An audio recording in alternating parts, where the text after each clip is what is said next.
Hey, Clay here. Rotten Horror Picture Show is on a little tiny bit of a break as I am off on a vacation, so we figured in lieu of a new episode, we'll give you a look into what we've been doing over on Patreon in our coverage of the Halloween series. So if you like what you hear here, head on over to patreon.com/thepenskyfile, where you can find all of our coverage of the Halloween series thus far, as well as our coverage of the Friday the 13th series, and the Video Nasties, and the second string of Stephen King, and so many other great, I think, shows. So, enjoy. We'll be back soon. See ya.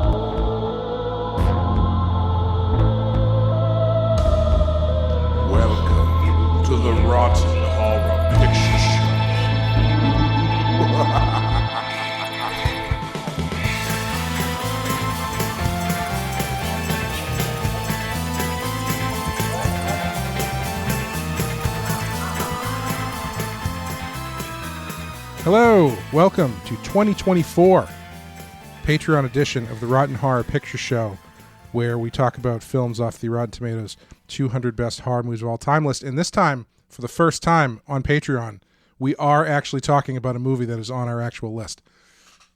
After doing the entire Friday the 13th series, and then following that up by doing the second string of Stephen King series. Very good. And then following that up, I noticed you did not say that about the first one I mentioned. Oh, no, I meant because you said the whole second string of Stephen King tongue twister. I thought you were just commenting on the movies by not commenting on the movies. No, some of them were fine. And then last year we did the Video Nasty series. This year we are doing the Halloween series with an asterisk because... Much like it's frustrating that there's only 12 Friday the 13th movies, there are 13 Halloween movies. Yes. One of which we've already covered on our main show, so we won't be doing Halloween 2018 on this series. And this is just the beginning of how complicated this series is going to get, because this is a franchise that has 3 movies in it named Halloween. Yes. So. And some movies are sequels to the movie that came before it. Some are not sequels to the movie that came before it, but might be sequels to the movie that came before that one. Yes. And then others are just total reboots. Yes, there's a lot of weird skewed timelines in this, which... Yes. As they say in Looper, we could sit here all night and diagram with straws. Yeah. Oh, we're going to. Because that's one of the more fascinating things about this franchise. But before we do any of that, we do have to do... the movie that started it all, which is Halloween from 1978, which is number 11 on our list with a 96% Rotten Tomatoes score and an 89% audience score. Had you seen this before? I almost said to you, I dare you to ask me that question. We say as we're sitting across from each other with Halloween merchandise on. Yeah. Yes, Clay. I have seen this before. This is really I shouldn't have let you do this. Because let me do what? I feel like this is the only reason you wanted to be on this show is so you could talk about Halloween. Untrue. Untrue. Well, that remains to be seen, but yeah, if you never hear from me again and all of a sudden Wes permanently takes over co-hosting duties, you know what happened. Well, I guess let me rephrase it then. What I needed out of this. Let me rephrase it then. That reminds me, I once was going to start an entire podcast that I was going to call, I forget what I was going to call it, but the idea was going to be that people would defend movies that are generally regarded as bad. But they do not think are bad movies. They think are actually good movies. Oh, okay. So and not in it's so bad I love it. No, like this is an misunderstood masterpiece type way. Okay.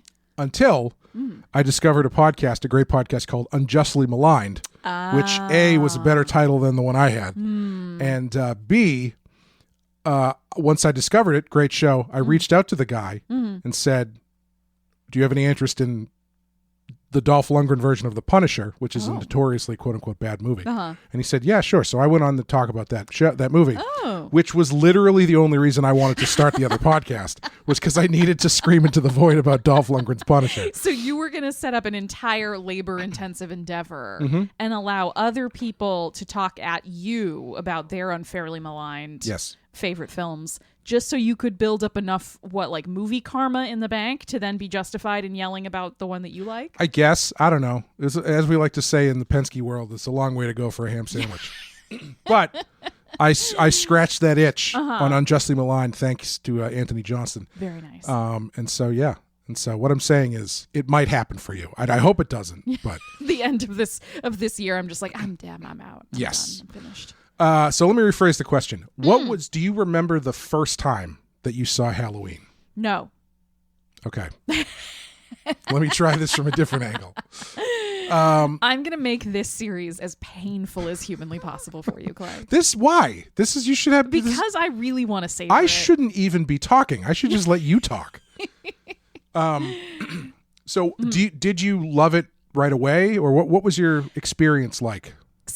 What is your history with the film Halloween? There we go. Okay, there we go. That's a nice open-ended way of phrasing it. I don't remember the first time I saw it. It just sort of became one of those movies that lived rent-free in my head from a very young age. I remember seeing parts of it at some point in my childhood and being gleefully terrified. Do you know what I mean? Sure. And kind of weirdly aspirationally terrified. Okay.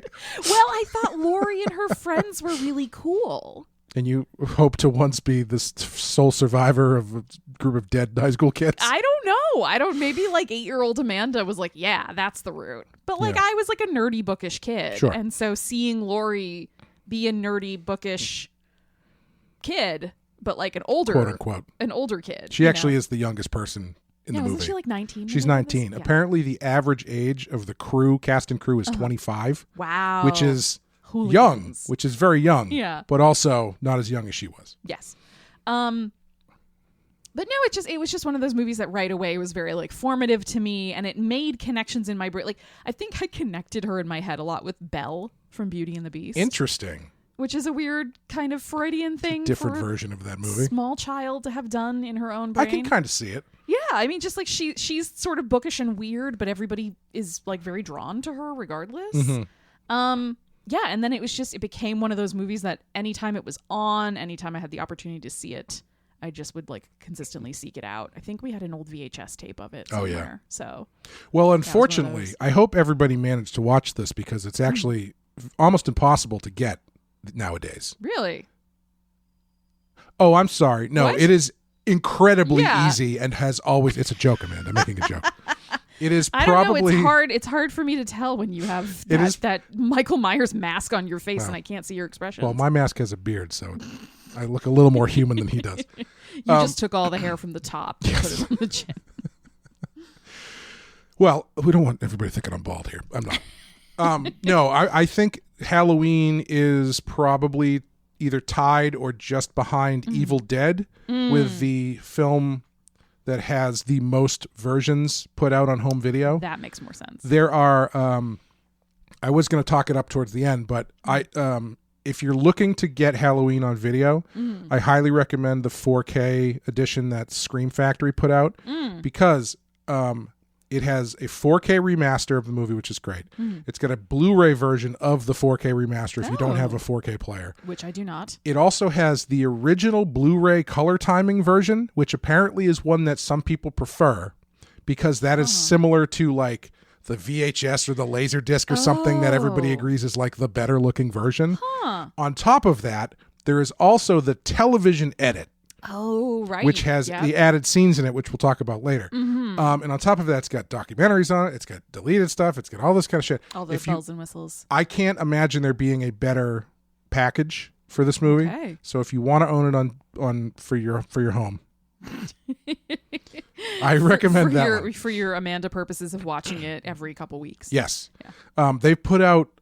I'm not getting paid by them, by the way. Yeah, I was gonna say this is not a sponsored moment. They put out I think the first 6 on 4K in the last like year or two. Wow. And I have 1, 2, and 3, and they're all great. Very nice. So Clay, what's your history with this movie? My history with this movie is I did not like this the first time I watched it.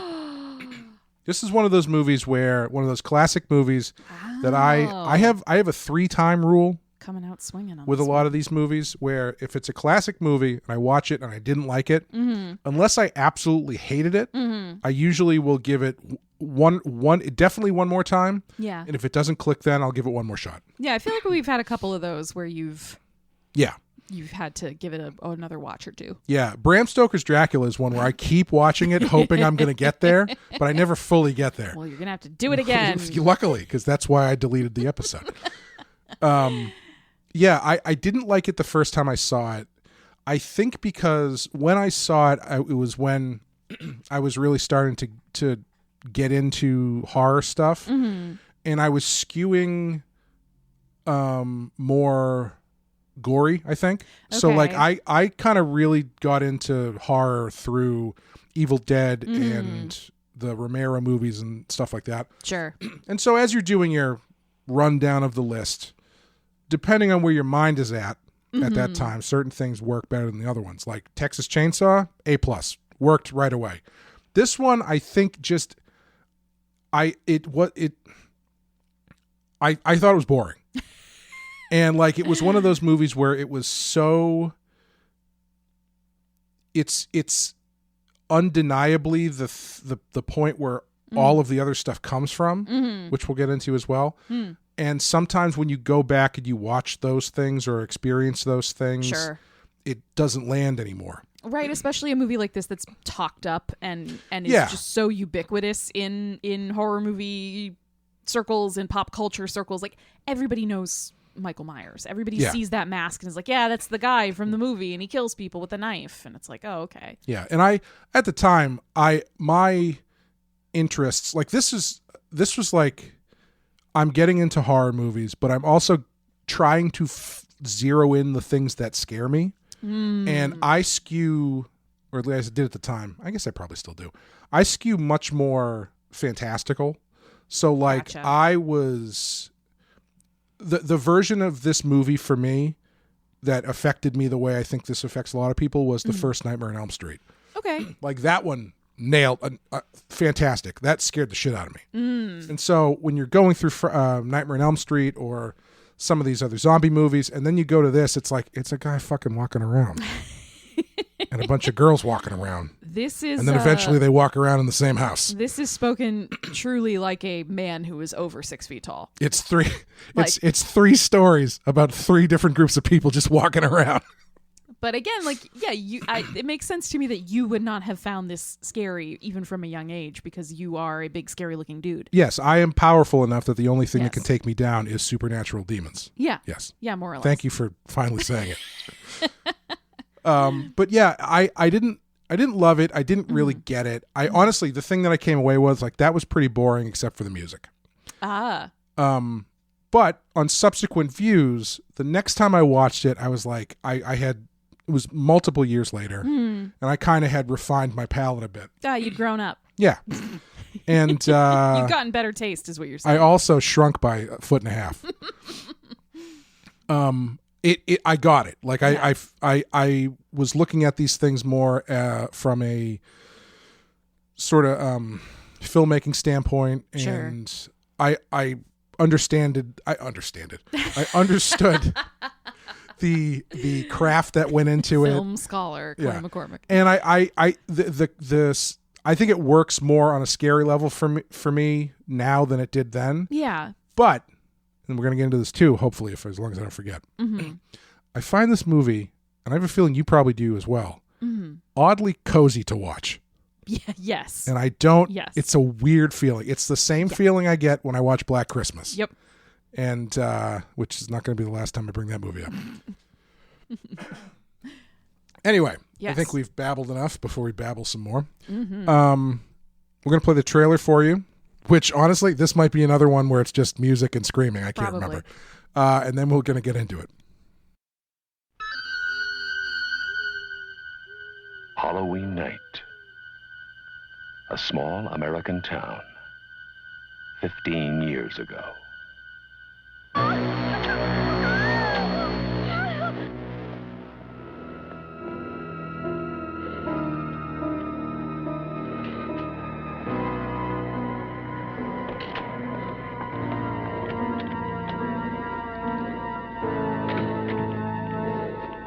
Michael? Halloween. I spent 8 years trying to reach him, and then another 7 trying to keep him locked up because I realized that what was living behind that boy's eyes was purely and simply evil.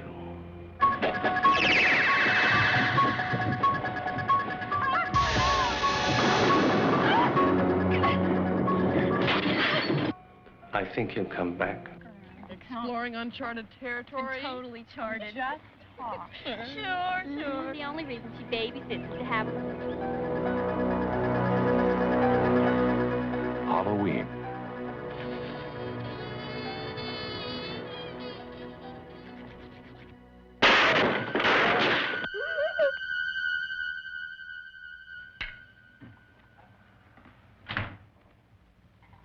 Okay, come on out.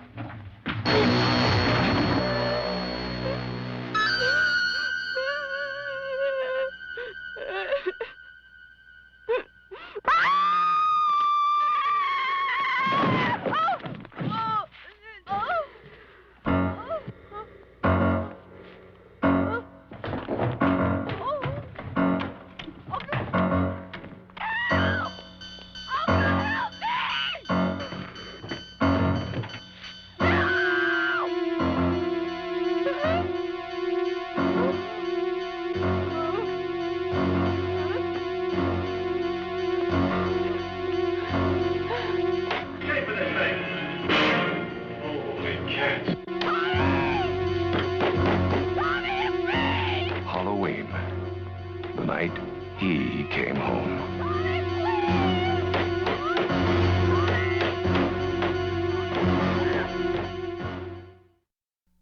Okay, Halloween from 1978. Directed by John Carpenter, written by John Carpenter and Deborah Hill, starring Donald Pleasance, Jamie Lee Curtis, Nancy Loomis, PJ Soles, Charles Cyphers, Kyle Richards, Brian Andrews, Nancy Stevens, and Nick Castle, Tony Moran, James Winburn, Tommy Lee Wallace, and Deborah Hill as the Shape.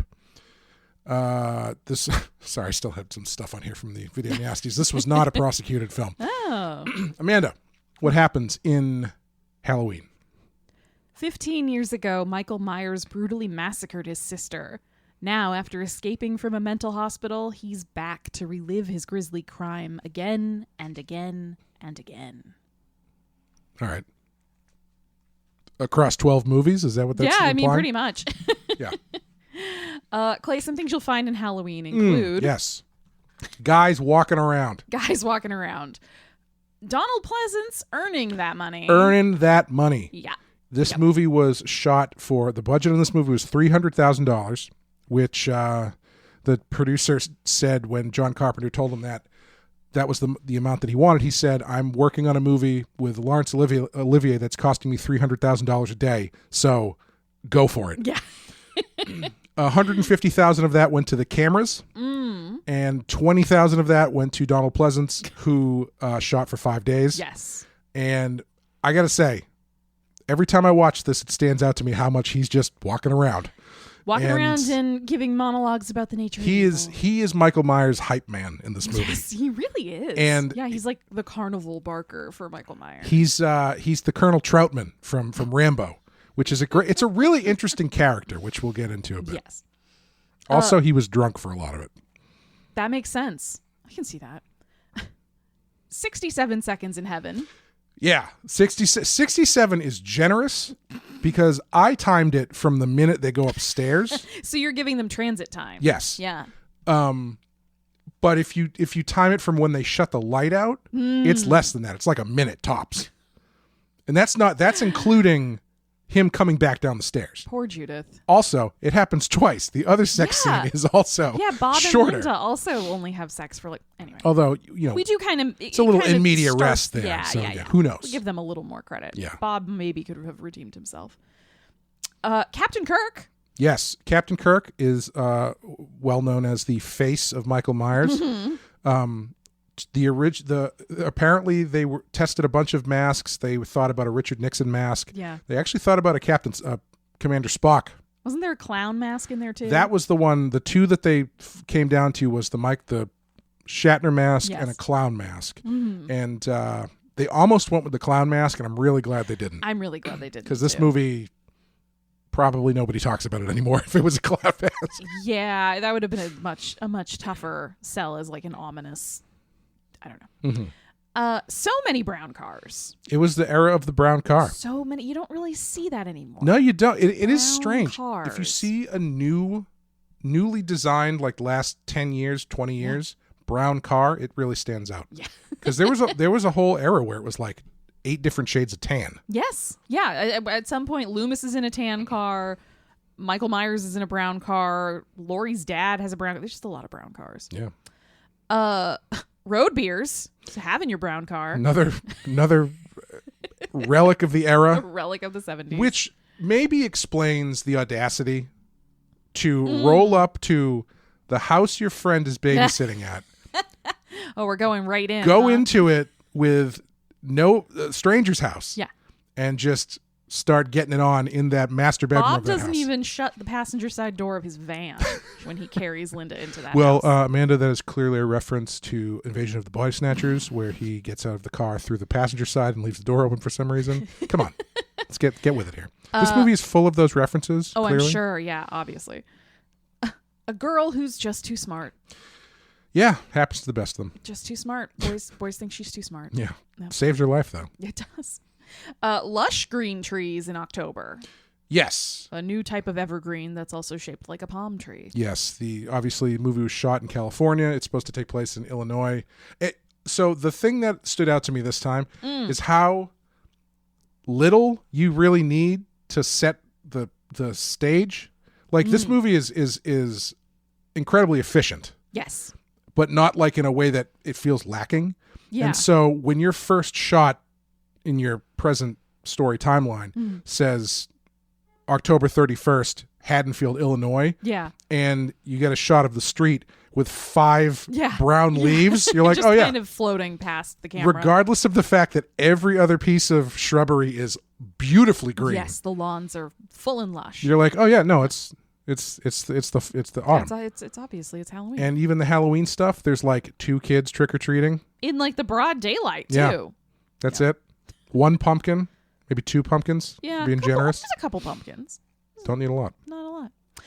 And last but not least, not Ben Tramer. Not Ben Tramer. There is no Ben Tramer. The in much this talked film. about, but rarely seen Ben Tramer. We will see him briefly in part 2. Does he doesn't come back in the new trilogy, right? Do they ever pay off that character in the new trilogy? They talk about him, but I don't think we ever see him again. Yeah, that's too bad. Poor Ben. They should Justice for Ben. Yeah, if there was a 4th one, they should have brought him. They brought everybody else back. I don't know why they couldn't bring him back. Yeah. Okay. This might take a little stage setting here, since we are getting into this entire franchise. So, Where are we in horror history in 1978? Tell us, Clay. I'll try to keep this brief. The Exorcist, Texas Chainsaw Massacre, and Black Christmas have already happened. Mm-hmm. These are 3 very important movies when it comes to this movie, whether directly or indirectly. The producer of this movie, Irwin Yablans, comes up with an idea which he calls the Babysitter Murders, which is exactly as it sounds. Yep. And he wants to work with John Carpenter. But John Carpenter had some conditions, including he wanted his name above the title, which that really stood out to me this time as it's pretty early for him to be doing something like that, because this is like his 3rd movie, I think. Yeah, isn't it like Assault on Precinct 13? Yeah, if you count Dark Star, I think this is his 3rd movie. Okay. Deborah Hill needed to be involved, and he also wanted complete control. Irwin Yablans agreed to all of this, and he was open. He was allowed to give notes, which included, and these are pretty big notes if you ask me. Make it all take place on a single night to save money. Okay. Feature Halloween the holiday. Okay. And call it Halloween. Didn't he also insist on a staircase? Wasn't he? Maybe. He was big on the staircase being a thing. Staircases are always great. Yeah. Before I forget, a lot of the information I'll be taking from in this series is from the Taking Shape books by Travis Mullins and Dustin McNeil, which I highly recommend if you're into Halloween or the history of the franchise. The first book is all about the movies that came out. The second book is all about the unmade sequels, which is very fun, and I'm hoping we can get into those as we go. I've got to read that one. Deborah Hill wrote the first draft. While Carpenter was filming another movie, then Carpenter wrote the second draft. It was made in 20 days for $300,000. And like I said, 150 went to the cameras, 20 went to Donald Pleasance. So it's a low budget affair. It was basically everybody on the set had multiple jobs. Yeah. Like Jamie Lee Curtis was doing multiple things. Nick Cat, basically like everybody played the Shape at some point. Yes. Which is, I love those stories. Hear about those, like, oh yeah, and Evil Dead. That's Ted Raimi's feat because Bruce Campbell wasn't there that day. Isn't the opening the long opening tracking shot with Michael as a child? Isn't that Deborah Hill's hands? It is. Yeah. It is. It's Deborah Hill's hands, and Tommy Lee Wallace's voice dubbed in over the boyfriend's voice, and so everybody's. And it was one of those things where like the whole crew was painting the house to get it ready and stuff like that. So it's very much a family blowing affair. Down the street. Yeah. Yeah. And so, that's the setup, I would say, for this movie. It obviously comes out, big hit, sets off a huge trend, surprise hit. Yeah. As cool as it is to say that Black Christmas or Texas Chainsaw Massacre, or if you want to be a real asshole, Psycho was the first slasher film.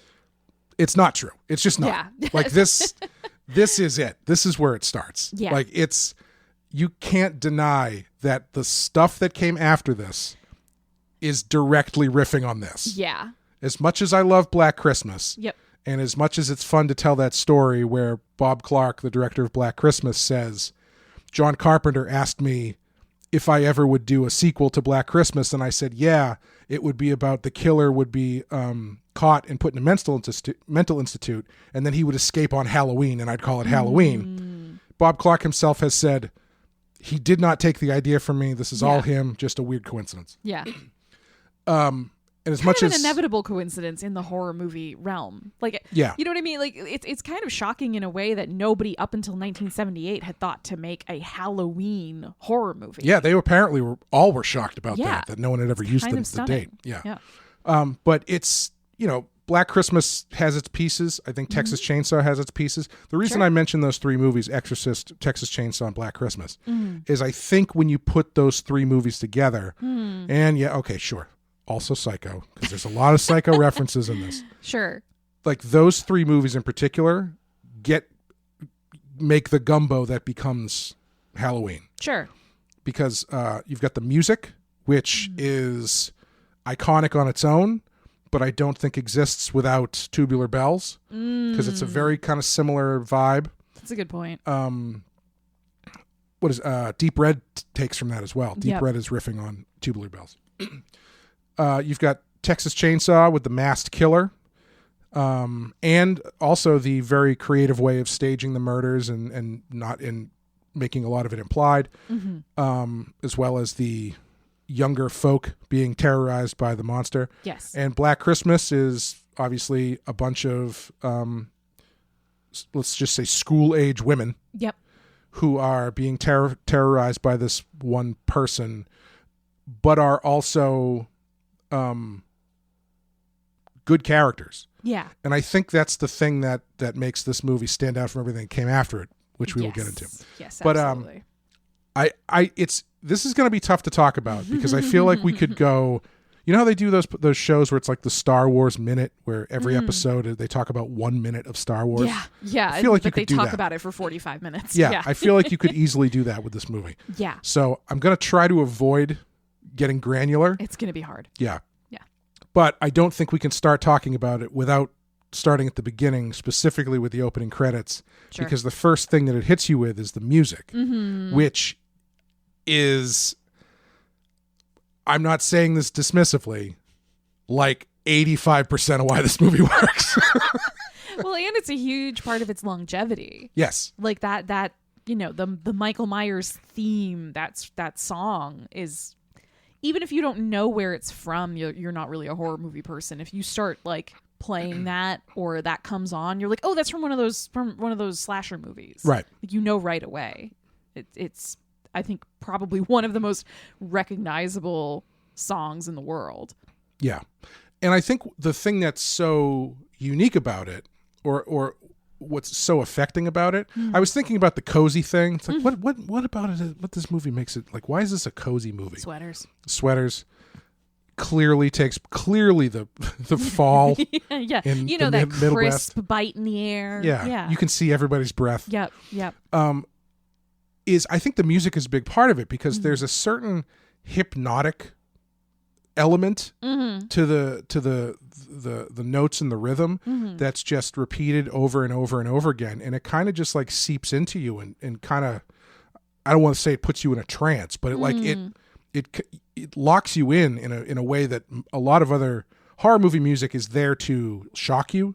Yeah. This is very much feels like it's there to draw you in. Yeah, it's not exactly lulling you into any sense of security. Because it is kind of disturbing. It's a weird time signature you don't usually see. And there's definitely kind of like moments in it where it kind of intensifies Sure. or fades in and out. But it sort of builds a mood and an ambiance, and it builds dread, but in a really like compelling way that focuses you in on it.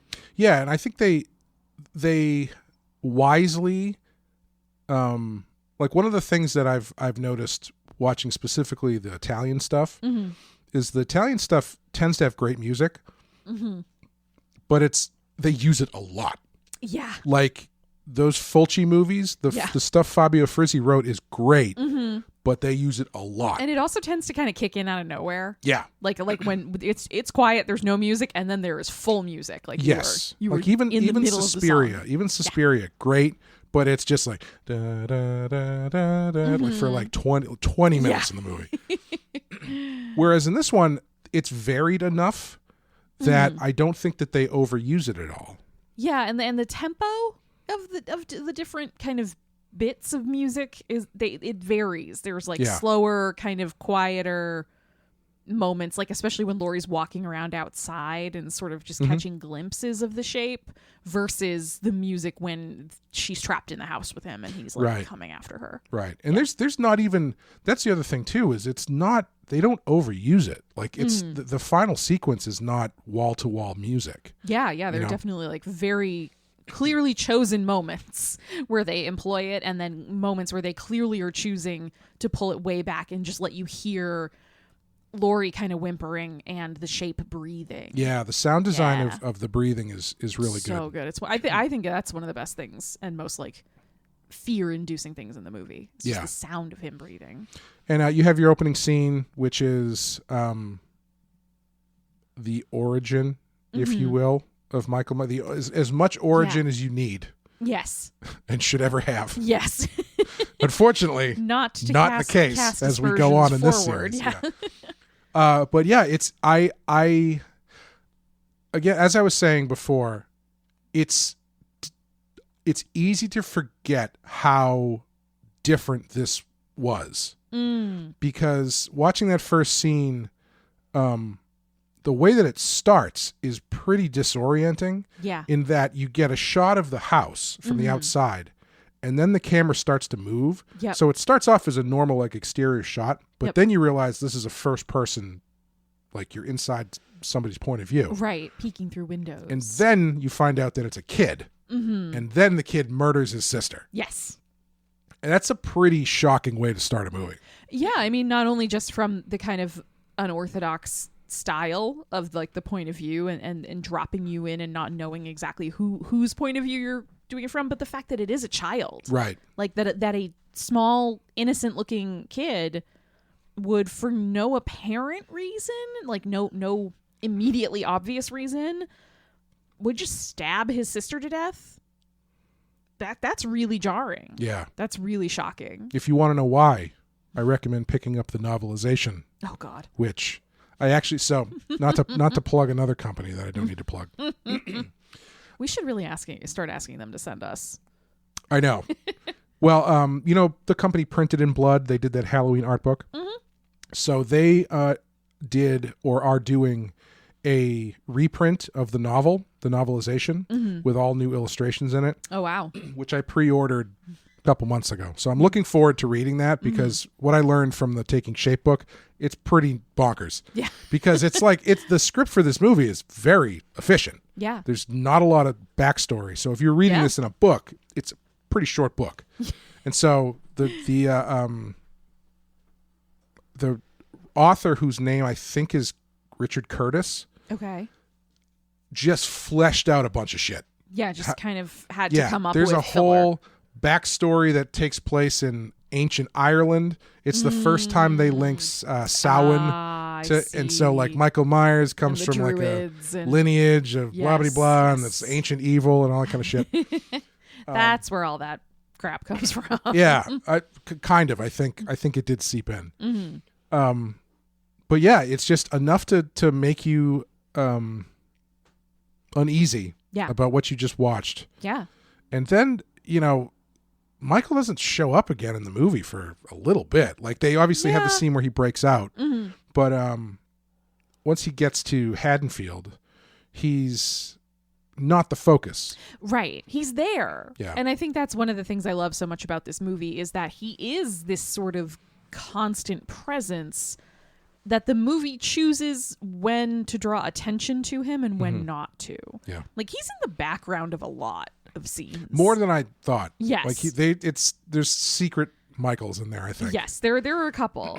There's definitely a whole, when Loomis is talking to Deputy Brackett in front of the hardware store, you can see Michael driving in the car going past. And like, the movie definitely, they frame the shot to draw some attention to that. But if you're focused on the conversation and you're not really paying attention and you've just forgotten because there's a plethora of brown cars everywhere, you might miss it. Right. Yeah.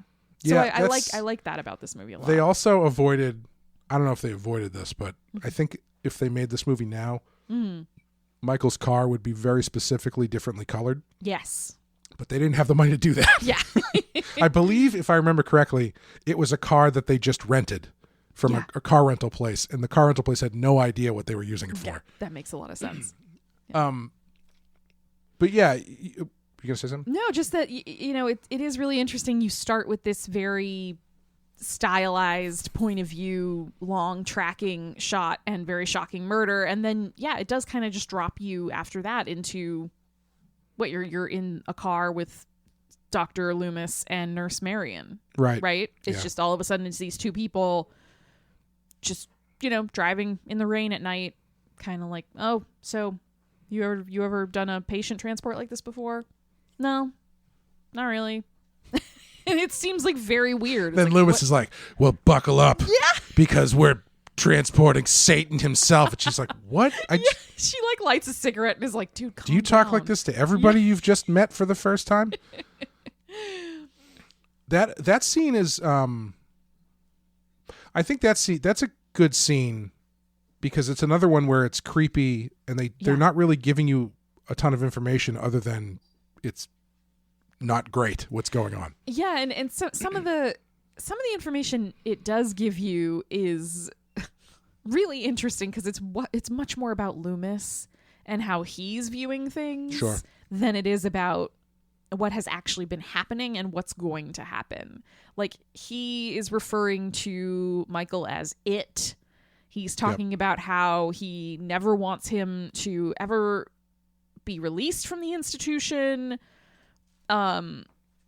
He's coming across as very heartless. And I think you don't even know who he's talking about, honestly. You like don't at that point. You don't at first. I think you can kind of get it through context clues. But even like the nurse says to him, like she says sarcastically something like your compassion is overwhelming, doctor, or something. You don't know what compassion is. Yeah. Compassion is bleeding out all over the floor. But then it's very effective to then have them arrive at their destination and there are these like through the wet windshield, these sort of figures drifting across the landscape. Yeah, very ghostly. Yeah, and you realize like, oh, these are like some sort of mental patients that are just out in the dark in the rain. Yeah. And when Loomis gets out of the car and leaves Marion alone, and all of a sudden one of the patients climbs up over the windshield in that really quick, like, you don't fully see him. You just get a glimpse of a body in a white kind of medical gown going up and over. And then he just like reaches into the driver's side door and like gouges at her face. Yeah. It's really disturbing. She holds on to her cigarette, though. Yeah, she does. She loses her hat. She Yes. keeps a cigarette. Important things. Yes. Yeah, and then from there we are introduced to Laurie. It's Laurie, Annie, and Linda. Yes. For some reason, I keep wanting to call Linda Nancy, and I think it's because Annie is played by Nancy Loomis. That would make sense. Yeah. I always want to call her PJ Oh yeah, because that's her name. What is her character in Carrie? I don't know. It doesn't matter. Oh gosh, I don't remember. And so, how do you read Laurie as a character versus her friends? Because where do you want to start with Laurie? Because I feel like we can go in 15 different directions. The one thing that I want to say, maybe that can push us in a direction, is Go for it. I realized this time the dynamic of the three friends, specifically the three female friends, is not really something you see that often in these movies. And that's one thing that doesn't translate, or I should not translate, but didn't really carry over into the things that came after. Yeah, and maybe I will just jump into this and say it right at the top, where one of the reasons I think I loved this movie so much so quickly is that fact that the three girls in it are the main characters. Right. Like, it's not about, Annie has a boyfriend. We never see him. We never meet Paul. He's a voice on a phone. Poor Paul. I know. Well, not poor Paul. He lives. Yeah, but he's going to be sad. I mean, he's going to be sad, but he's alive. It's true. We meet Bob briefly. He seems like kind of a jerk, but they seem like they're having fun. But it's really, we get a lot of time. Sequels should have been about Paul getting revenge. That's a very different series of movies. Yes. But getting to see these three teenage girls just be friends and like how they interact, and getting to see not just a little bit of it, but a lot of it. You get a lot of it. Yeah. Yeah. And they tease each other about boys and things like that, but it's not all about boys. I think that's one of the big Which differences. is good, because there's more things in life than just boys. There are girls. Yeah. But like, one of the big differences when you look at this versus Friday the 13th. In Friday the 13th, you're introduced to a group of young people, and it's immediately a co-ed group. Yes. And it's much more about who's pairing up with who, and who's flirting with who, and who's dating, and who's maybe breaking up. This one is much more about like these three girls who've clearly been friends for quite a while. Right. They're not new friends. They know each other's families. They kind of give me the impression of the type of friends who got close when they were really little and have stayed close, even though their interests have maybe diverged and their personalities are pretty different. Right. They still seem to have a genuine connection with one another. And I think it's really like great to see, not just because it's like, oh yay, treating women like people, but it makes you really care about them. Yeah. Fewer people die in this movie, or maybe I should say fewer main characters die in this movie than a lot of other slashers that come later, but their deaths have much more of an impact, in my opinion, because you give a shit about them. Yeah. They're specific people rather than just somebody in this group at the summer camp. And that's one of the things in the 2018 version that one of the characters calls out, where he's like, why are people still talking about this guy? He killed like 5 people. It's not really that big of a deal. Yeah, it was like he killed 5 people in one night. Right. Yeah, he's technically closer to a spree killer than a serial killer. Yes, that's true. Well, once you factor in your timelines, I don't know. We'll get into it. We can argue about it. But Laurie and her friends, I think, are exactly as you're saying.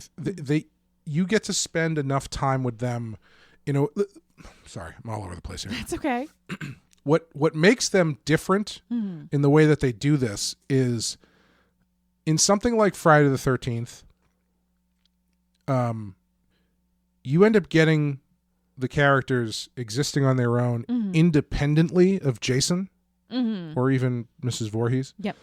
Whereas in this one, so in the Friday the 13th type way, it feels a little bit more like you're just treading water. Like okay, it feels a little draggy. Sometimes literally when they go swimming. Yes.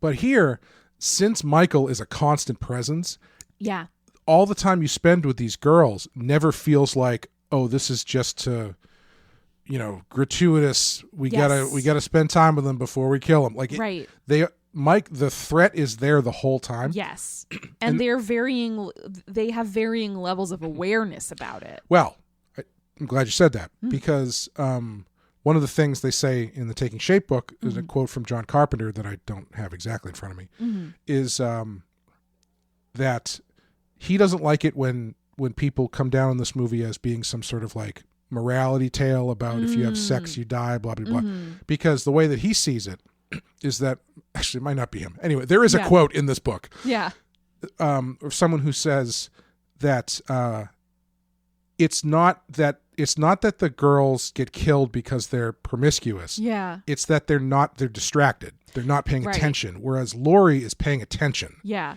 Because she's not distracted. Yes. I think on there's that great podcast Halloween Unmasked that The Ringer put out a couple years ago. Yeah. And I think the host of that says something similar where it's not you'll survive if you're a virgin. It's more that being lonely makes you observant. Yeah, that's one way to put it. Because if you think about the way that they all react, especially as you move into the final sequence, Linda, especially, and Annie spend the entire time like kind of flighty's not the right word, but like buzzing around. Yeah. Annie's spilling shit on herself and trying to wash her clothes. So they're not focused. Whereas Laurie... Well, they're distracted. They're wondering where is he going to call me? Are we meeting up tonight? We were supposed to, but I haven't heard from him. And their attention is very split. Laurie, on the other hand, spends a lot of time like looking out the window. Yeah. Kind of going like, what the fuck's going on? Yeah, because she's not really expecting... She gets tons of phone calls. There's so many phone calls in this movie. Right, yes. A lot of phone calls. But she's not really expecting any of them. Right. She's just she's taking care of the kids and, while they're eating popcorn, watching a movie she's not really interested in, she goes and she peeks out the window, She's not... And I think, unfortunately, that's where a lot of the negative association to the tropes comes from, because it's a misunderstanding of that. Yeah. Because this sort of distracted element is what turns into characters doing quote unquote stupid things. Right. Or like the I'll be right back thing. Yes. Yeah. Because if you look at the way that look at Annie, the way Annie gets killed. Yeah. Which is probably my favorite death in the movie. Yes, it's very well done. She goes to the car's locked, and she's like, oh, I need the keys. So she goes back to get the keys, and she comes back and she opens the door and doesn't register that the door is open. Right. And if that was Laurie would go, wait a minute. Yeah. Close the door again. I went back to get the keys. This door shouldn't be unlocked. Yeah. And as that gets extrapolated out over the next decade, that turns into characters doing stupid stuff. Whereas that's kind of a reasonable... When you put yourself in Annie's shoes, it's kind of reasonable. Like... She's been sort of all over the place all night. Oh, yeah. She's been dealing with Lindsay. The dog's been barking at her. She spilled butter all over her clothes. She got stuck in a window. She's got to go get her boyfriend before his parents come back home. And this is kind of as teenagers, their opportunity to get some alone time. Mm-hmm. And so her mind is on that. She wants to go be with Paul, and that's what she's focused on. And she's taking care of the kid, but she's got to get the keys, and she knows she's not really like dressed reasonably. So there's a couple layers of distraction that make it. Yeah, I mean, I've definitely done the thing where I've gotten up and gone into another room for something specific, but I've gotten distracted because I realized, I got to throw that thing out. I got to put that back.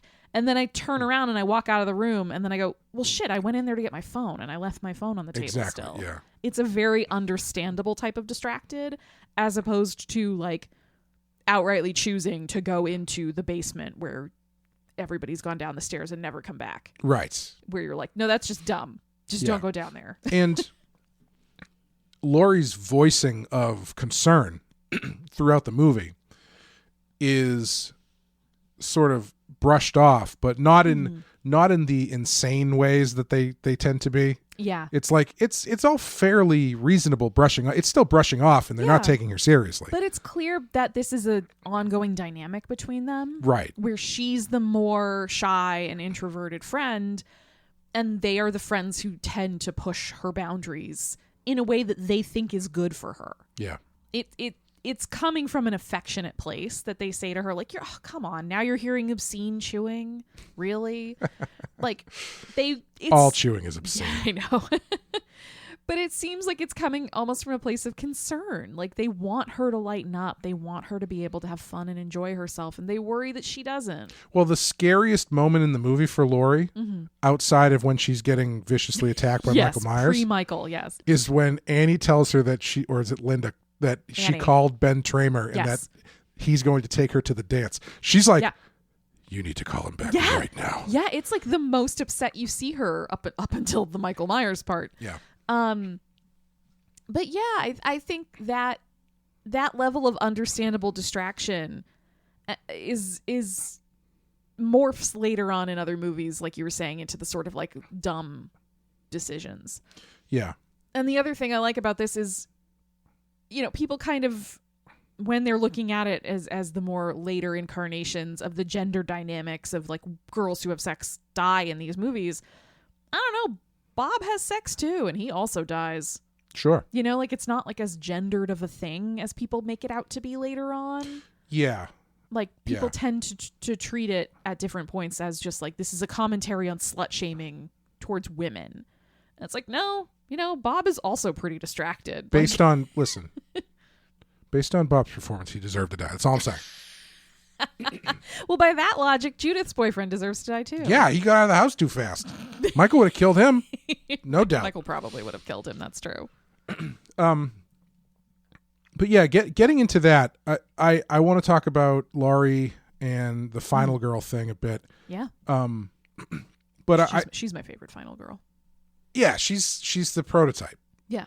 But she's also good at it. Right. That's the thing. And like, I think, again, a thing that changes, I actually think the first Friday the 13th is relatively close to a Laurie type character. Sure. Where Laurie in this is, she's a wallflower, but she's not A, incapable, or B, she's not outwardly like virginal. Like she's not a pure character. She's Yeah. smoking pot in the car. Oh yeah. The thing John Carpenter, I know this is what John Carpenter said. He said, the reason that he doesn't think the thing is that Laurie and Michael are both operating out of extreme sexual repression, where it's like they are both extremely repressed in different ways, Yeah. and they're taking it out on each other Yeah. with very phallic weapons. Fair. And it's an interesting way to look at Laurie, because she is pretty tightly wound Yeah. from a social standpoint, where Yeah. she seems a little bit like she has always had to be the responsible one. oh sure, yeah, Like even her dad gives her a job to do at the very beginning of the movie. She, go put the keys up at the Myers place. yeah, Like she's always kind of the one doing something responsible. And that can be exhausting.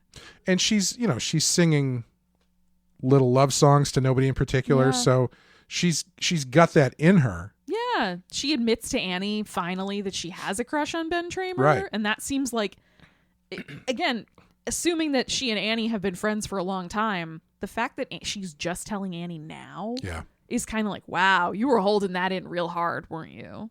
So yeah, I totally buy the repression angle for her. Yeah, and I think it's another misunderstanding that gets extrapolated out and into what becomes this idea of the final girl. Do you want to talk about that at all?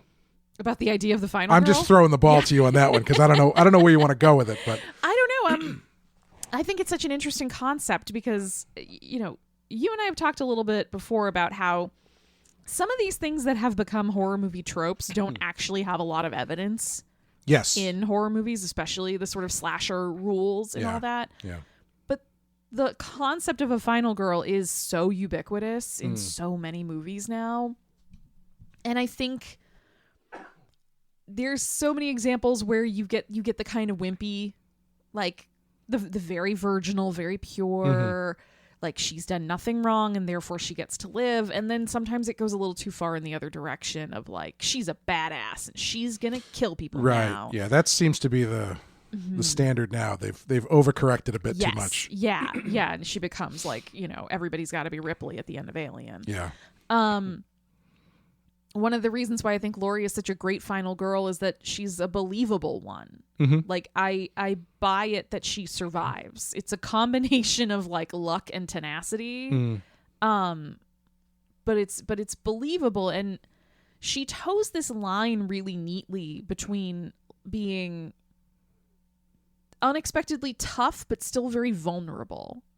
Yes. Like you want to protect her, which again I think makes you more invested in her as a character. You don't want any of these girls to die, but I think you especially don't want Laurie to die. She's putting herself at risk protecting 2 small children, which is kind of one of the best motivations one can have for putting yourself in danger and not just getting out of the house. Because isn't that also a like thing where you just want to yell sometimes at the final girls, like, just leave. Right, yeah. Just get out of the house. What are you doing? Why are you going into the closet? That's why anytime I want to do something dangerous, I make sure there are children nearby. Yeah.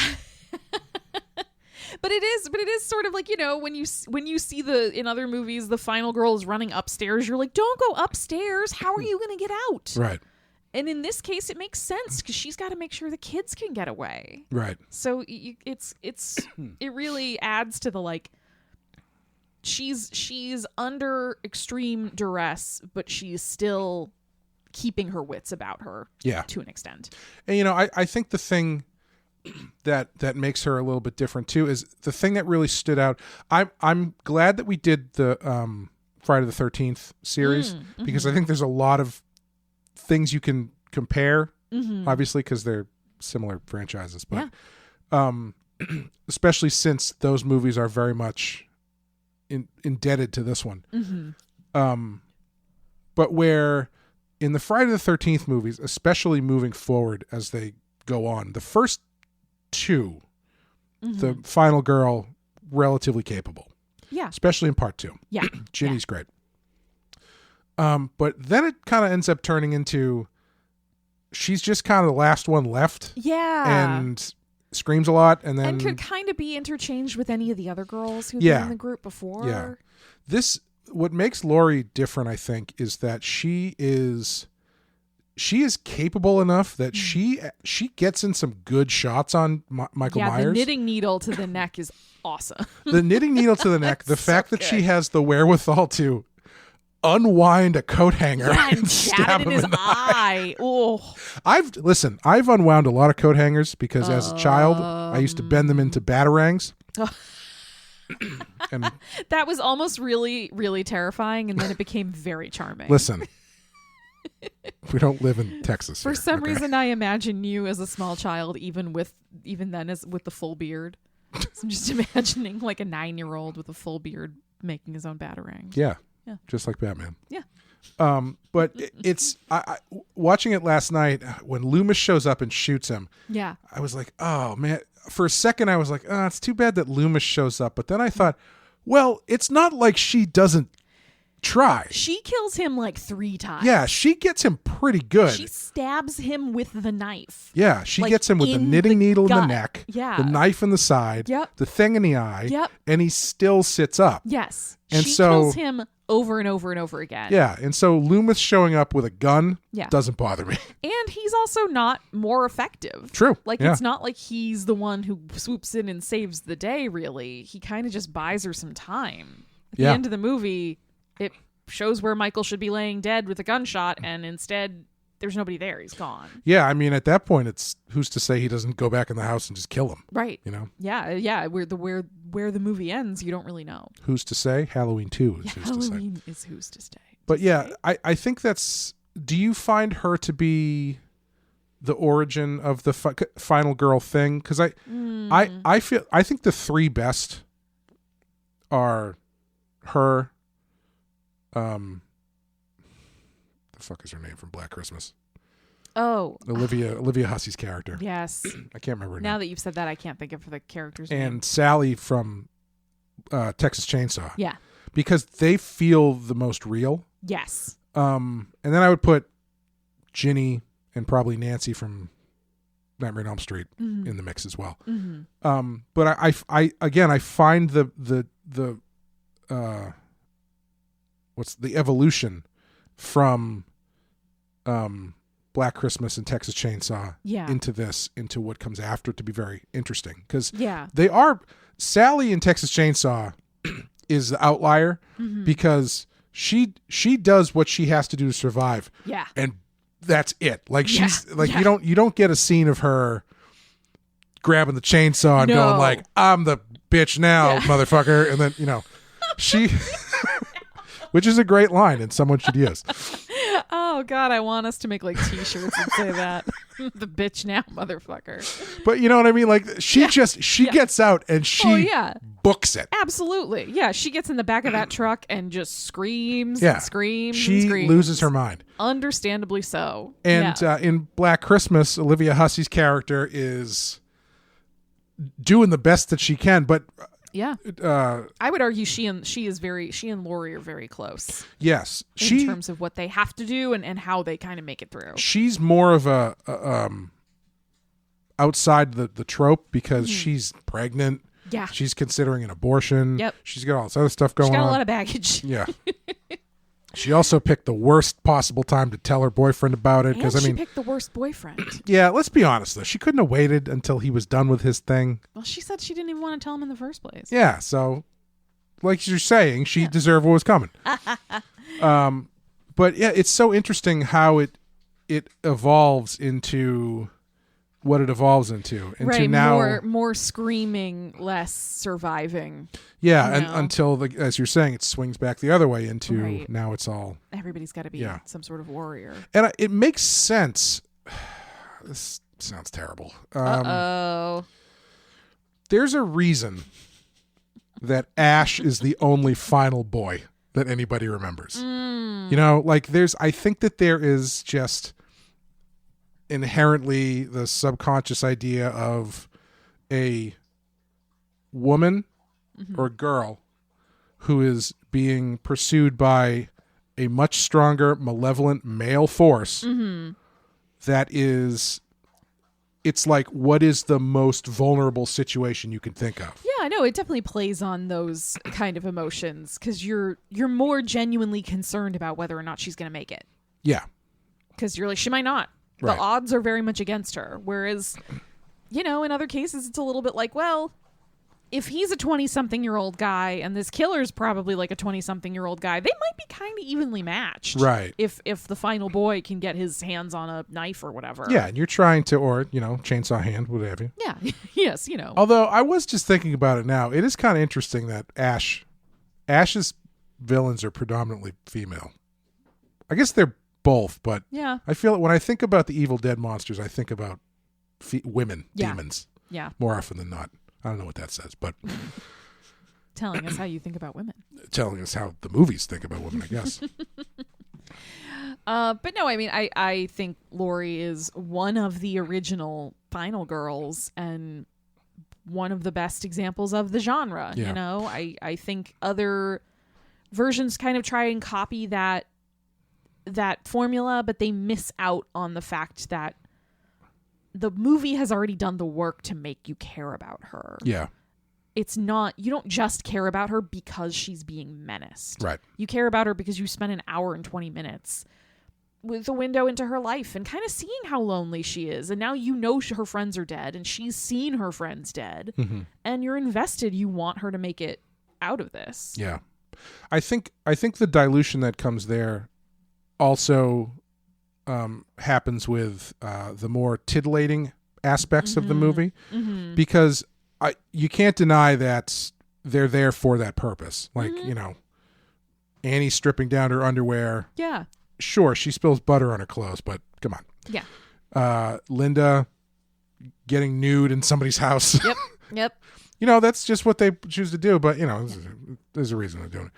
But it's not treated quite as schlocky. Well, yeah. What I was going to say was that's part of creating the most vulnerable situation possible. Yeah. There's a reason Marion Crane gets stabbed to death in the shower. Right. It's because it's the most vulnerable position she could possibly be in. Yes. With impossible to defend. Yeah. Yeah. And it's also kind of a natural extension of like, I don't know, teenagers driving around and smoking weed and hooking up with their boyfriend and girlfriend. Like that's just what is going to happen sometimes. And they don't spend the whole time just getting naked and screwing. Right.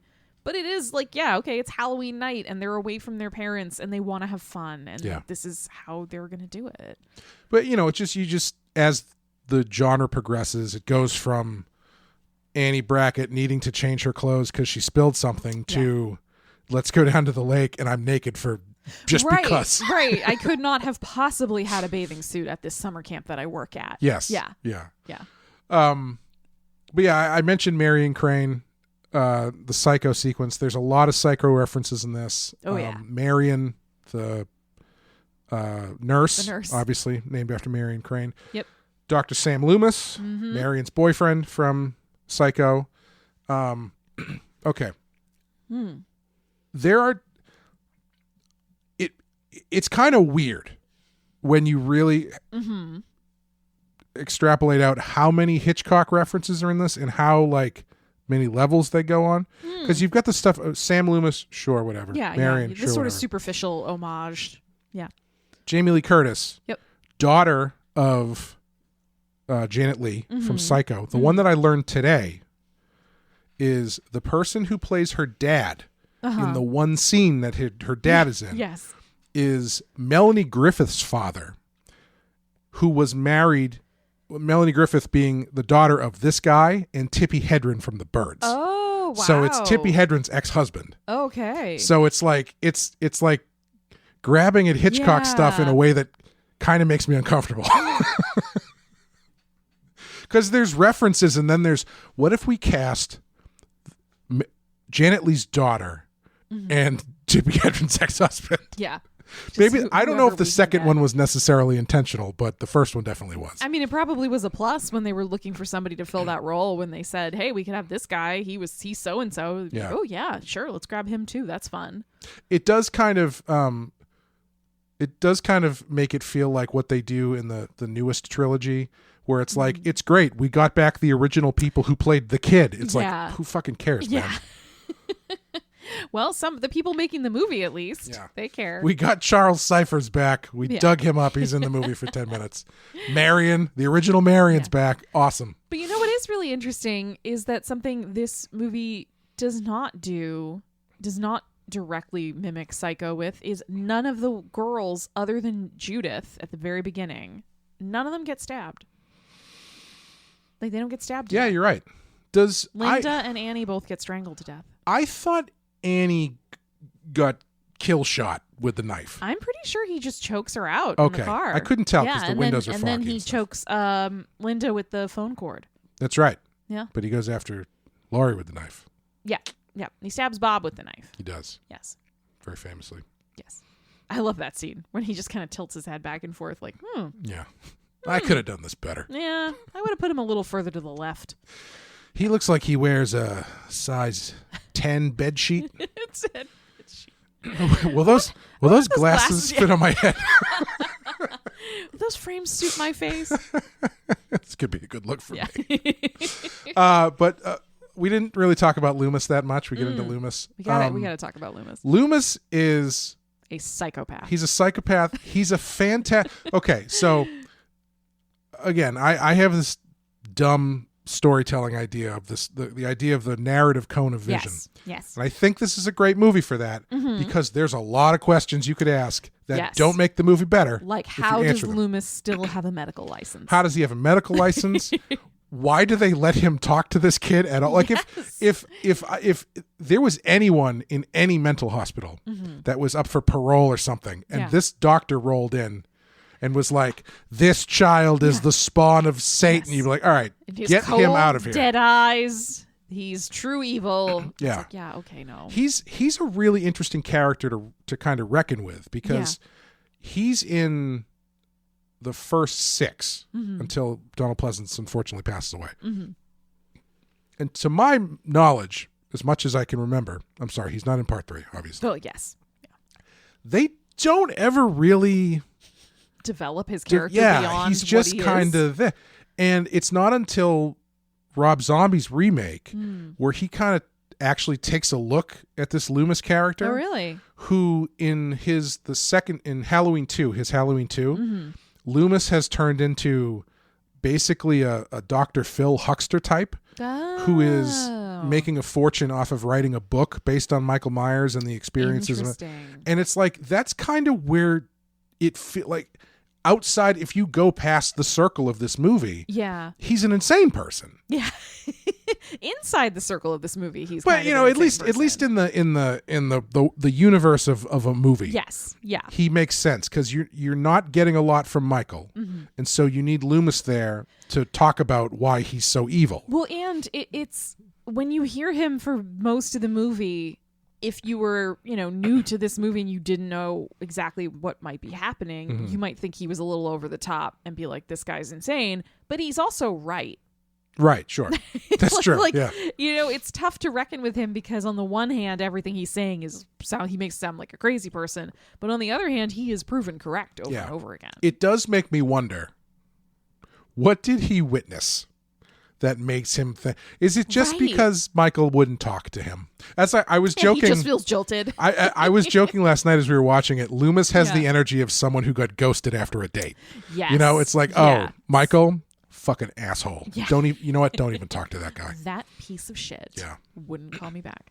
Yeah, because so it's from Loomis's perspective, he has been assigned to help care for this child who stabbed his sister to death and then was institutionalized. That's it. That's all he's got. Right. Like, if Michael's never spoken before and he's never been allowed outside of the institution, like, what else could he have possibly done that has made Loomis be like, oh, yeah, no, that is irredeemable. Right. And I know there's lots of monologues about, like, I could see the darkness in his eyes and like a shark's eyes. Yes, like lifeless eyes, like a doll's eyes. But there's never any, like, I watched him, fashion a noose out of a bed sheet and strangle a nurse. It's all very theoretical. Yeah. Esoteric in his evil. Yeah, and he's so insistent right away to the detriment of anything else. Like, he's so manically fixated on Michael that when he's tracking him to Haddonfield, he comes across a crime scene and just, like, immediately contaminates it. True. Well, he, like, moves shit around and... To be fair, he doesn't know that guy got killed. He doesn't find the body. Yeah. So fair. it could have been anybody's truck. But by that logic, anybody could have stolen it. That's true. Yeah. He is I don't know if I realized how much I love this type of character. He's like a harbinger on amphetamines. Yeah. And like, I don't love it when character is superseded by someone just telling you about the person. That's usually a hacky shortcut. Yeah. So it's like, a couple people sitting together. It's like, I've known Chris for a long time. Back when we were in high school, you tell a story. And it's like, oh, right. Now you've given this person's character by someone else talking about them. Right. I don't like that. I like this when it's so over the top, so intensely. It's so over the top, but then it gets backed up. So, like, again, in the Rambo movies, Colonel Troutman in First Blood, Colonel Troutman shows up to be like, you guys are so fucked. Yeah. John Rambo is a killing machine. Yeah. He has 150 confirmed kills. Yeah. He can disappear into the wilderness. Your men don't stand a chance. Well, we have guns. His whole body is a gun. Like, and then you watch the movie and he lives up to that. Right. And I think that's like a key thing that happens in this movie is that Loomis and Michael are kept separate until the very end. Yes. Like, I think if Loomis were interacting more with Michael and also yelling all this stuff all the time, it would maybe be a little bit of course. Yeah. What? No, please. We don't need all of this. Yeah. If there was like a scene early on where he like almost gets him or something. Yeah. No. Yeah. It wouldn't work. It wouldn't work. However, I will say my one, I don't know if I want to call it a problem with Loomis, is that I do think once he gets to Haddonfield, they don't know what to do with him. Yeah, he just sort of walks around outside. He's peers standing around at houses. He's standing in the bushes outside the Myers house for like 40 minutes. Yeah, they leave him there for at least an hour. That's my, I think the funniest bit in this is when he's standing there. He does that bit where he just scares Lonnie off. Oh, yeah, the kids are daring each other to go up to the door. Yeah, Brackett comes over. He talks to Brackett for a little bit. Yep. And then they just kind of cut back to him a couple times. He's just kind of standing there looking around. Yeah. And then he does like a double take and sees the car like directly across the street. Yeah. I And, was like, how walks long over has to that it. been there? Yeah, you didn't notice it drive up Yeah. and park? But yeah. But yeah, they kind of run out of stuff for him to do. Yeah. Once everything kicks in, because it's like if he's in the mix. Right. I mean, know. we know how he thinks of Michael, and we know he's carrying a gun. Right. So, like, if he sees Michael, he's just gonna shoot at him. Right. It puts an element into the situation that Yeah. breaks Yes. what they need to happen at the end. Exactly. Yeah. I do like that he's constantly like 2 streets away though. Yes. Where he's walking around. It's like, I saw the car here, Mm-hmm. so he must be somewhere over here. And it's like the next block over is Right. where everybody's getting killed. Yeah. And then the kids run by him screaming, and he finally is like, "Oh, that house, Yeah. the one with all the screams." We should talk about Michael Myers probably. Probably. It is his movie. Let's talk about The Mask a little bit. Captain Kirk. No, I mean The Mask, the Jim Carrey movie. Oh, Somebody stop me, please. quite a pivot. Very similar. I think, again, this is a movie that is so ubiquitous in pop culture now. Has been, there's 13 sequels. It's the way Michael Myers looks is something that people could describe probably if they've never even seen the movie. Yeah, I mean, you'd have to specify for a lot of people, not the hockey mask. Right. A lot of people swap Michael Myers and Jason. Yeah. I mean, it plays into the best joke in Baby Driver when the guy shows up with the Austin Powers masks and he says, "What are these?" And he goes, "You said get Mike Myers masks." Oh, yeah. He goes, "No, not these." I forgot about that.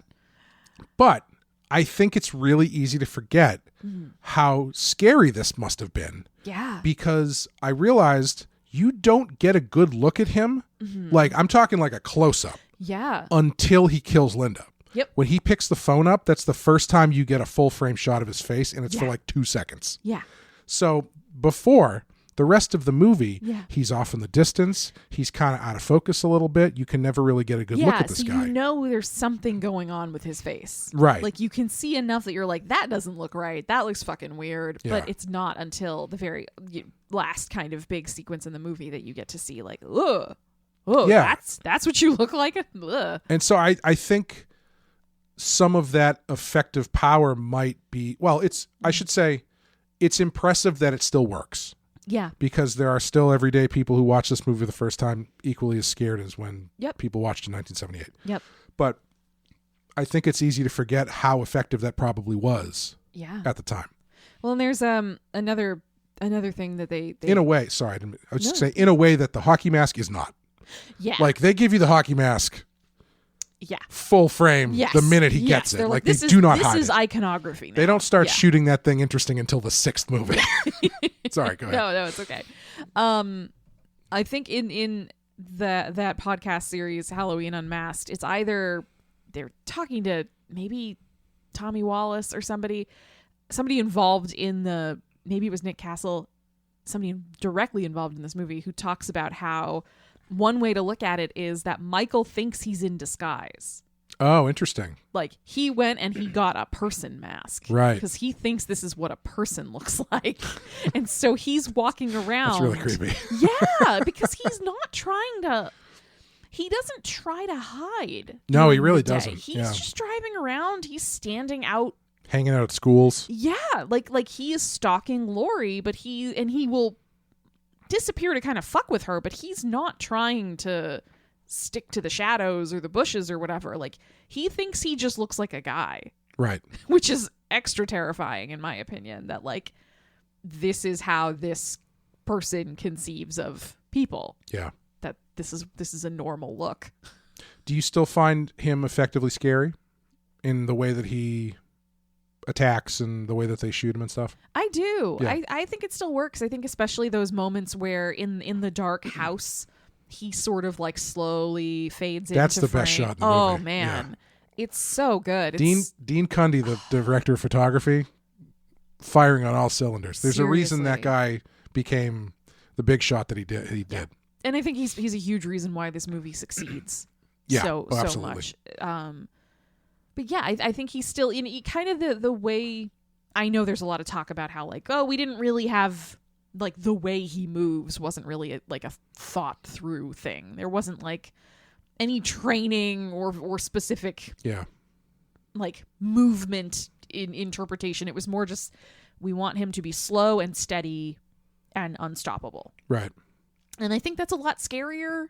Like it kind of reminds me of I don't know if it's Friday the 13th part 2 or 3, but one of those I remember seeing early Jason run through the woods after. It's probably part 2. Yeah, I think it's part 2, and he kind of he doesn't stumble, but he's, you know, it really makes him seem very human.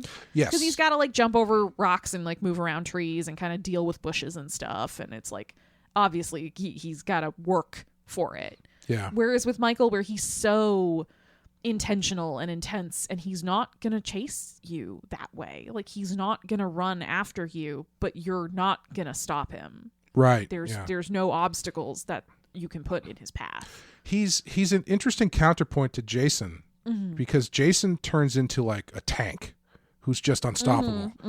Michael doesn't have the same explosive power that Jason does. Yeah, he does not become like a mountain of a man. Yeah, like if you were to make them as playable characters in a video game or something, Jason is a power character. Especially late stage Jason. Yes.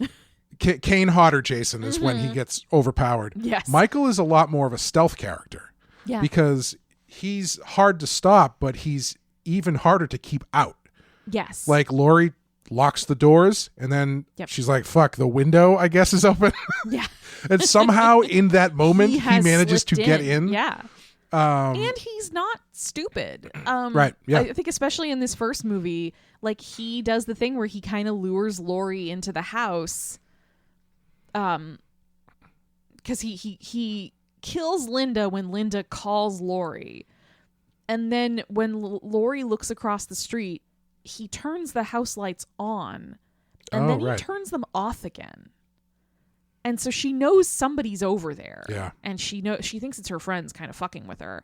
But it lures her over to the house. And she does this she mimics the opening scene from Michael's point of view, except she does it. She comes in around that's right. Around the house. She peers in the windows. And she comes in around the back. And so he's kind of smart enough that he's set things up for her. And he's set up a display upstairs of the bodies of her friends for her to see. We'll get it. Yeah. We can get into Put a that. pin in that. I want to get into the display. And he lures her in, but while he lures her in, he also jams the back door with the rake. Yep. So he's not just, we can argue about this, but he's not just operating purely on instinct. There is intent there. Definitely. There is some form of planning. He has gone ahead and gotten his mask and a couple knives and a rope. And he's doing this to Laurie on purpose. Whether it's because she just dropped the keys at his house and she's the first young girl he spotted. I think that's probably my interpretation of it. But he has definitely latched onto her and her friends as like, these are the ones I want to get. Yeah, I think it's easy to just draw the line to he sees a young girl who reminds him of his sister. Yeah. Maybe not explicitly, but just like my sister was also a young woman when I killed her. Yes, I enjoy killing young women. Yes. But I think that weird combination of blankness, the way that he moves, but also the fact that he still has a smart, crafty mind is what makes him so unknowable. Yes. Whereas Jason, you kind of figure that guy out. You know, you see, it's what's written on the tin, as they say. Yes. And it's one of the reasons why, and I'm sure I talked about this when we covered all the Friday the 13th movies, but one of the reasons why I find Michael Myers more frightening is that he comes to you. Yeah. Like, he will come into your house. He will come into your home where you live, where you think you're comfortable and safe. He comes into your turf. Right. And attacks you and your loved ones. Whereas Jason, you don't go to Camp Crystal Lake. Yeah, Jason arguably overreacting. Yes. To people coming into his territory. stepping on his lawn. Yes. Yeah. Kids on his lawn. Yeah. Yeah.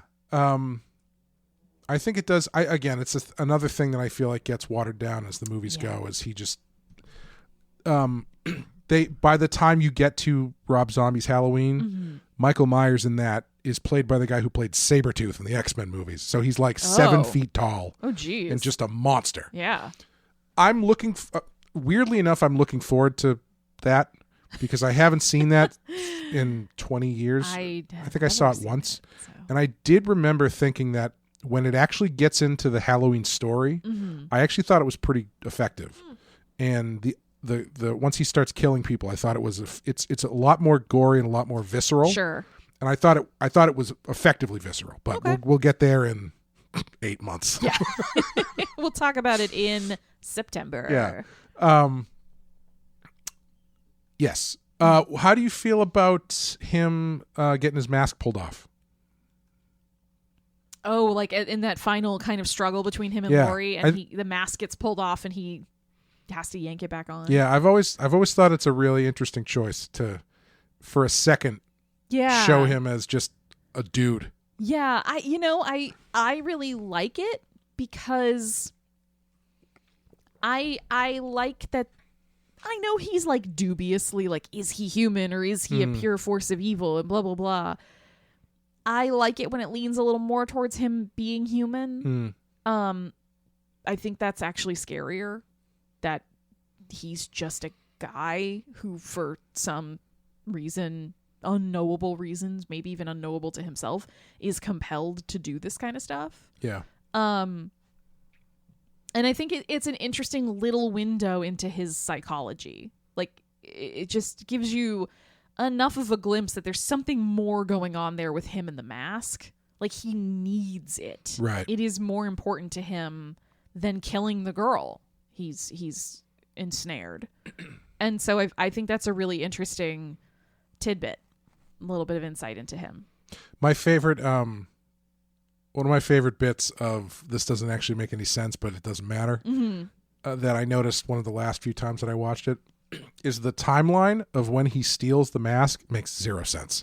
Because he has already been out and about for a bit when Annie and Laurie drive up to the hardware store where the alarm has been going off. That alarm has been going off That's for the thing. hours. Yeah, maybe, I mean, Brackett, there seems to only be 2 cops in the whole town. Yeah. So maybe they just got to it when they could get to it. But otherwise, that alarm's been going off for like 5 hours and no one has addressed it.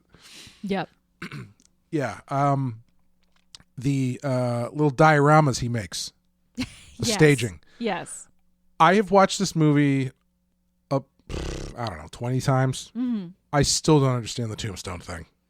Like, why he takes it and why he takes it, why he makes that weird effigy in the house. Do you think it's because Annie reminds him of Judith? She's even in like knee socks. I guess. Very similarly to how Judith is dressed at the beginning of the movie. I just kind of chalk it up to being weird for weird's sake. Yeah, and creepy just for the hell of it. Yeah, the other thing that John Carpenter has said is this movie is not as deep as you think it is. Sure. Like you can take whatever you want out of it, but it is what it is. Right. Like it is giving you what it is. Yes. Whatever else you take from it is on you. Absolutely. I mean, I think like probably 70% of the movies we cover you can say that about, and sure. I just obviously think it's fun trying to pull these deeper meanings from these things, because I do think sometimes subconsciously stuff slips in there. Yeah. Oh yeah, definitely. And I do think that like as we reuse these sort of images and tropes over time, they accrue meaning. Sure. As we use them. I guess even there's a deleted scene, or I don't know if they actually shot it, an extended version of the Fate talk. Yes. Where they read another quote by another philosopher. Yeah. And then the teacher says, does somebody want to tell me what that means? And then a kid raises his hand and he says, I think it means that some things are not as complicated as you think that they are, which is kind of like, oh, okay. So That is really he funny. knows exactly what's going on. Yeah. Yeah, the diorama, the staging thing obviously Yeah. carries through to other movies and stuff. It's just so interesting to see how this goes from Michael Myers just kind of being quirky to Jason Voorhees, who just really makes a meal out of it, Yeah. to Freddy Krueger, whose entire thing is just it's the theatrics. theatrics of it all. Yeah. Yeah, I Yeah. love Freddy. I know you love Freddy. The final shots of the movie, Mm-hmm. fantastic ending. Michael gets shot 6 times, disappears. Yep. Was that the boogeyman? Actually, yes, indeed it was, or whatever he says. Mm-hmm. And then you just get the breathing, the shots of all the places he could be, and the music, and then Yeah. that's all you need. It's such a great way to end it because it leaves it open. It leaves it open-ended, but not in a way where you're like, wait a minute, but what about this and what about that? It's like, oh no, he could just still be out there. Right. Like he's just still out there. That's it. That's La- what the ending As I was means. watching it last night, I was like, I'm surprised they didn't put in like a shot of a movie theater, like like from the aisle of a movie theater, like watching the screens Yeah. where he could be behind you. I'm glad they didn't go. Yeah, go that the, would be go a the bit gimmicky much. route, but yeah, it's such a great ending to this movie, and it is like it's an ending that will stick with you because they didn't beat him. Right. Like Laurie survived just barely, but she did not really win. Yeah. And you still don't know, like, is he human or is he not? What does he actually want? Is he after Laurie specifically or not? How can you stop him? Like, none of those things are answered, but you still feel like you have a level of closure in the movie where it's like, okay, she made it through.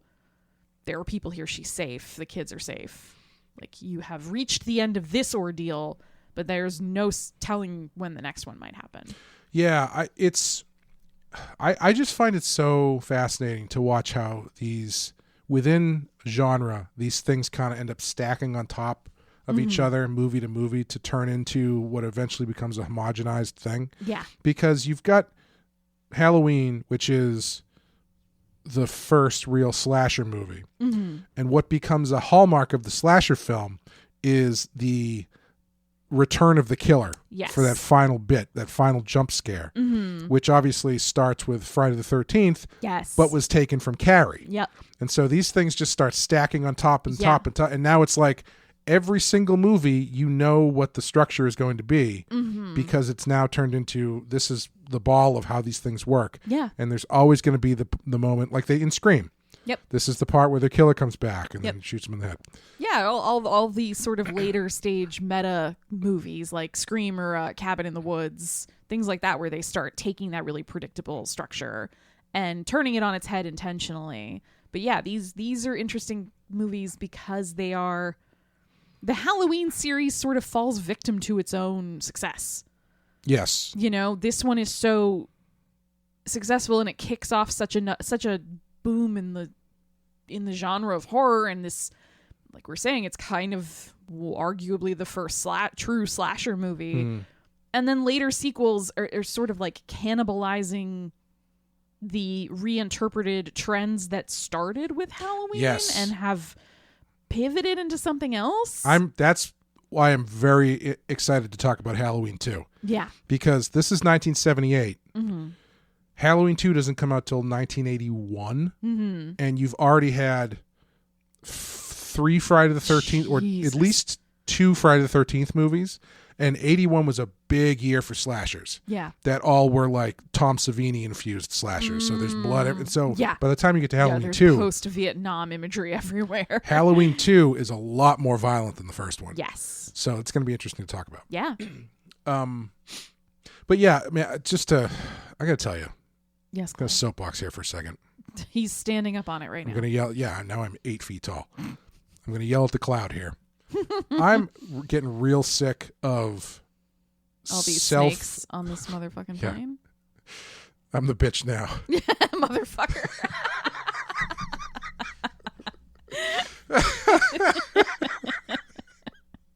I gotta make a sticker out of that. Or Yeah, something. you really That's have really to. I good. need one. No, I'm getting sick of these modern horror movies that are become self-deprecating by becoming self-referential to the genre they're in. And for instance, I just watched a trailer for a movie called Abigail. Okay. Which looked really cool. It's from the guys who did the 2 new Scream movies and Ready or Not. I was gonna say, I feel like I've started to see the name of this movie floating around on my and it newsfeeds looks and stuff. cool. The trailer shows you way too much stuff, Yeah, as usual. but it looks cool, and it's about this little girl vampire. Okay. And there's a point in the trailer where the people look at each other and go, all right, well, like, what kind of vampire are we dealing with here? Are we talking like True Blood? Are we talking like Twilight? And then they cut to someone going, ugh, when they say Twilight, and I'm like, I hate this. Yeah. I just want these movies to take themselves seriously for what they are. Yes. Like, one of the reasons, did you see Megan? Not yet. I actually thought one of the reasons that movie works is because it just takes the concept, ridiculous as it is, fairly seriously. Yeah. And at no point does anyone make a Child's Play joke or anything like that. The other thing that's bugging me, now you're a captive audience. I know, and now you're on top of 2 soapboxes, so I don't even know what to do. It's very slippery. Yeah. You're kind of wobbling up there. I'm getting tired of it's like this movie but a slasher film thing that's happening now. Yes. There was a new one that's coming out called Departing Seniors that is the Dead Zone. But it's a teen slasher. And in the trailer, someone goes, haven't you seen The Dead Zone? And I was like, oh, you've got to be fucking kidding me. But how else do we make content, Clay, if we're not layering in all the references? It's like the Ouroboros is like eating its own tail, but has gotten back around to eat the tail again or something. I got any. It's past the tail. It's up its own ass. Is where at this point. Yes. And it's just folded in on itself. That new genre is really wearing thin. Like I like the first, like the Happy Death Day. That was clever. Sure. Freaky was clever. Well, and I think it's a matter of, is there a reason you're doing it that way? It's because cheap. It's cheap and well, I should say it's cheap and I don't know. I find it kind of creatively bankrupt at this point. Yeah, I think it's an easy way to try and get people in the door. It's very cynical too. Yeah. Which I want my horror movies to be sincere. Hopeful and sincere, like Halloween. But anyway, yes. When this movie played on television, NBC bought the rights, but the movie was too short to fill a 2-hour block, including commercials. So they paid to have new scenes shot, which apparently the budget for those scenes was more than the entire movie. And they were shot by the crew, mostly by the crew that was shooting Halloween 2 at the time. And which probably explains. I feel like they just used it as an excuse to make a payday. Yeah, and I can't really say I blame them. Yeah, John Carpenter is never one to turn down money. Yeah, to his credit. And it's mostly 3 scenes. There's a scene with Loomis talking to like a review board, doing more, I've seen the devil and it's a 6-year-old boy stuff. Yeah.